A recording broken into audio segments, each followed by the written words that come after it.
Guys, गदर नाम की यह कॉमिक बुक डायरेक्टली कनेक्ट होती है जीको दी ग्रेट और जीको हत्याराग्रह नाम की कॉमिक बुक से। अगर ऊपर ऊपर से रिव्यू मारे तो हम ये कह सकते हैं कि थाल ग्रह नाम के एक प्लेनेट पे जीको का कार्बन कॉपी मौजूद है, मतलब जीको का हम शकल। और वहाँ पे मिल्की ग्रह वाले लोग हमला करते रहते हैं, जिन्हें जीको ने कई बार धूल चटाया है। लेकिन इस बार फिर मिल्की ग्रह वाले हमला कर लेते हैं और थाल ग्रह को जीत लेते हैं। आगे की स्टोरी हम इस कॉमिक बुक में पढ़ेंगे। So hello guys and welcome to comic logic and science.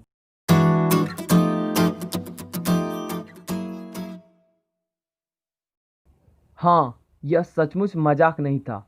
किस्सा दरअसल कुछ यूं था कि अंतरिक्ष में मिल्की ग्रह वासियों ने थाल ग्रह पर एक बार फिर हमला किया और थाल ग्रह पर अपना राज्य कायम कर दिया। वहीं उन्हें मिला जीको का कार्बन कॉपी यानी जीको 2, परंतु वो उसे असली जीको समझ रहे थे। और जीको 2 बार बार बोल रहा था, और कितनी बार कहूँ, मैं जीको नहीं हूँ। सोलान ने कहा, झूठ बोल रहे हो पृथ्वीवासी। अपनी जान बचाने के लिए तुम ही जीको हो, जिसकी वजह से पिछली बार हम थाल ग्रह से वापस लौट गए थे खाली हाथ। जीको 2 ने सोलान को एक मुक्का मारा और कहा, बहुत किस्मत वाले थे कि जीको ने तुम्हें वापस जाने दिया, परंतु इस बार ऐसा नहीं होगा। मैं तुम्हें जिंदा वापस नहीं जाने दूंगा। अगले ही क्षण जीको 2 को मिल्की सैनिकों ने पकड़ लिया। तुम्हारी ये जुर्रत पृथ्वीवासी, तुम्हारी इस हरकत का बदला पूरी पृथ्वी से लिया जाएगा। वहां के लोगों का वो हाल किया जाएगा कि वो त्राही त्राही कर उठेंगे। ले जाओ इसको और कैद खाने में डाल दो, सोलान ने धमकी दी। एक बार फिर सोच ले सोलान, अभी भी वक्त है, जीको ने भी चेतावनी दी। कुछ ही देर बाद मिल्की ग्रह के सेना अधिकारी सोलान के बुलावे पर एक मंत्रणा कक्ष में इकट्ठे हुए। हम अपनी इस बेइज्जती का बदला जरूर लेंगे। हम पृथ्वी पर जाएंगे, वहां पृथ्वी को जीतकर अपराधियों का राज कायम कर देंगे। सारी दुनिया पर अपराधी राज करेंगे और उन अपराधियों पर हम, सोलान ने कहा। परंतु पृथ्वी तो यहाँ से बहुत ही दूर है महामहिम, इतनी दूर फोर्स ले जाना संभव नहीं, कमांडर लैंसर ने कहा। क्या आपके पास कोई योजना है? यदि हाँ तो बताइए कि हमें क्या करना होगा, एक और एलियन ने कहा। हम अपने बदले के लिए जीको को ही इस्तेमाल करेंगे। पहले हम जीको की डमी बनाएंगे, फिर उसके मस्तिष्क में वही बातें भरेंगे जो हम उससे करवाना चाहते हैं। मेरी योजना के अनुसार हम यहाँ से सिर्फ 4 लड़ाकू शटलयान पृथ्वी पर भेजेंगे, जिसमें सेनापति कंपोज के अलावा कमांडर लेंसर, जीको और लगभग 300 अन्य सैनिक होंगे। सूचना के अनुसार पृथ्वी पर बहुत अपराध होते हैं। हम वहां अपराधियों को लालच देकर एक बड़ी सेना का गठन करेंगे, जो पृथ्वी पर हमारे राज्य को कायम करने में हमारी सहायता करेंगे। और और फिर सोलान उन्हें अपनी योजना बताता चला गया। ठीक है महामहिम, हम योजना पर आज से ही काम शुरू कर देते हैं। हमें पूरी तैयारी करने में अधिक समय नहीं लगेगा, सेनापति कंपोज ने कहा। ठीक है सेनापति कंपोज, पूरी तैयारी होते ही तुरंत मुझे खबर करना, सोलान ने कहा। योजना पर तेजी से काम शुरू हो चुका था।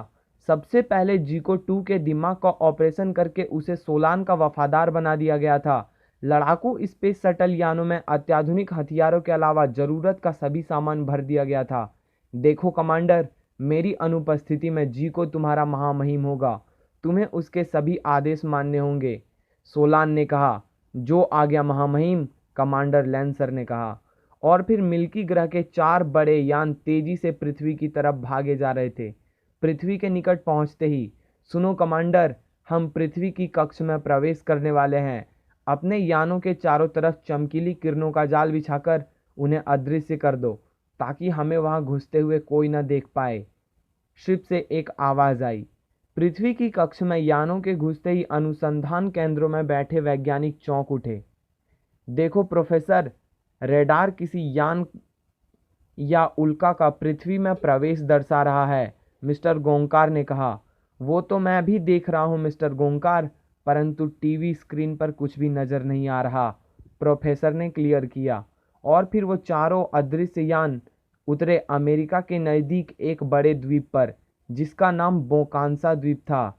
यान धरती को छूते ही फिर नजर आने लगे। कमांडर, अब जल्दी गड्ढा करने के लिए लेजर बीम फेंकनी शुरू करो। शिप से एक बार फिर वही आवाज आई। तभी चारों यानों से निकलती रोशनी ने जमीन में गड्ढे करने शुरू कर दिए और धीरे धीरे यान जमीन के अंदर समाने लगा। सेनापति कंपोज, अब चारों यानों को जोड़ दो ताकि हमारे अड्डे की इमारत बन सके, जीको 2 ने कहा। अगले ही क्षण जमीन के नीचे मिट्टी को काटते हुए चारों यान एक दूसरे से जुड़ गए और देखते ही देखते अंडरग्राउंड एक अच्छी खासी इमारत बन गई। जीको 2 ने कहा, कमांडर, आपको याद होगा यहाँ आते ही हमारा काम अपनी स्थिति का जायजा लेना है कि हम कहाँ हैं और आसपास क्या है। कमांडर लैंसर ने कहा, जी महामहिम, मुझे याद है, मैं अभी एक हेलीकार में जाकर पता लगा कर आता हूँ। कमांडर लैंसर हेलीकार में स्थिति का निरीक्षण करने निकल चुका था। उधर अमेरिका की राजधानी वॉशिंगटन के विंस्टन स्ट्रीट के एक छोटे से रेस्टोरेंट में दो आदमी चुपचाप एक षड्यंत्र रच रहे थे। तुम समझते क्यों नहीं कैल्ट्रॉन, अगर सच्चाई खुल गई तो हम दोनों मारे जाएंगे, युवा ने कहा।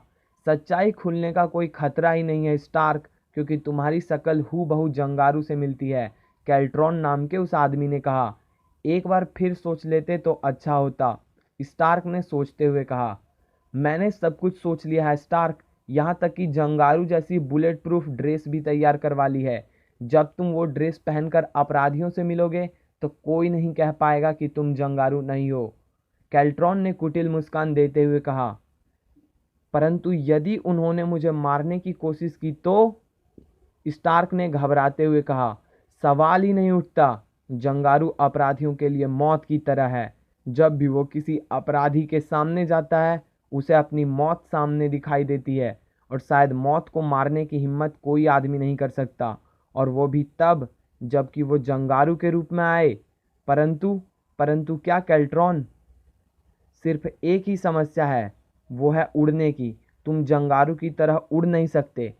फिर भी तुम चिंता मत करो, इसकी ज़रूरत मैं पड़ने नहीं दूंगा, कैल्ट्रॉन ने कहा। कैल्ट्रॉन और स्टार्क के योजना के अनुसार एक पत्र भेजा एक बड़े माफिया गैंग के चीफ को। ओह, मुझे तो विश्वास ही नहीं होता, चीफ रोनाल्ड ने कहा। क्या बात है चीफ, आप कुछ? अल्बर्ट ने सोचा।